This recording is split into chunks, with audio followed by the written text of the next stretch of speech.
Alors qu'une vaste partie du sud de la France brûle, des Gatinois et des Ottaviens sont témoins de la destruction. Certains s'inquiètent pour leurs proches, alors que d'autres espèrent ne pas être évacués. C'est terrible, les images qu'on voit, c'est horrible, quoi. Cette professeure d'Ottawa visite chaque été sa famille à Angoulême. Mais cette année, ses vacances sont assombries par les incendies de forêt.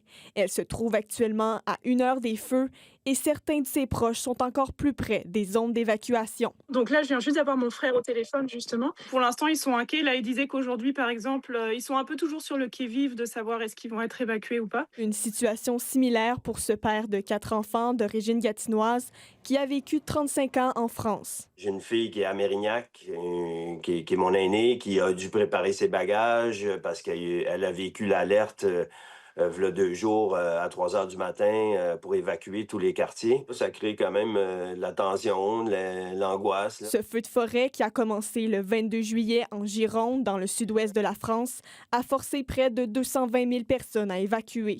Encore ce matin, 4 000 nouvelles personnes ont dû quitter leur domicile ou les campings près de Bordeaux.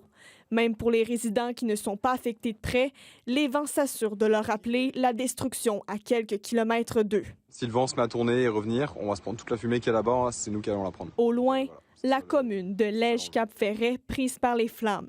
D'ici, à Arcachon, on peut voir l'ampleur du brasier par moment, mais c'est surtout la fumée qui pose problème. Hier, c'était un peu plus tendu parce que le feu descendait vraiment vers le sud. On était un peu plus stressé hier. Là, aujourd'hui, ça a l'air d'aller, même si j'ai vu pas mal de reprises de feu tout à l'heure là, sur l'eau. Donc, à Arcachon, ça va, on est chanceux pour le moment. Ça fait bizarre de continuer de vivre normalement, disons, en sachant qu'à 1 heure d'ici, c'est juste le désastre. Alors que la situation est stable à l'heure actuelle, les choses peuvent changer à tout moment. Dans la région bordelaise, on prévoit une nouvelle vague de chaleur, ce qui pourrait attiser à nouveau le brasier. Ici, Eliane Doucet, Radio-Canada, Ottawa.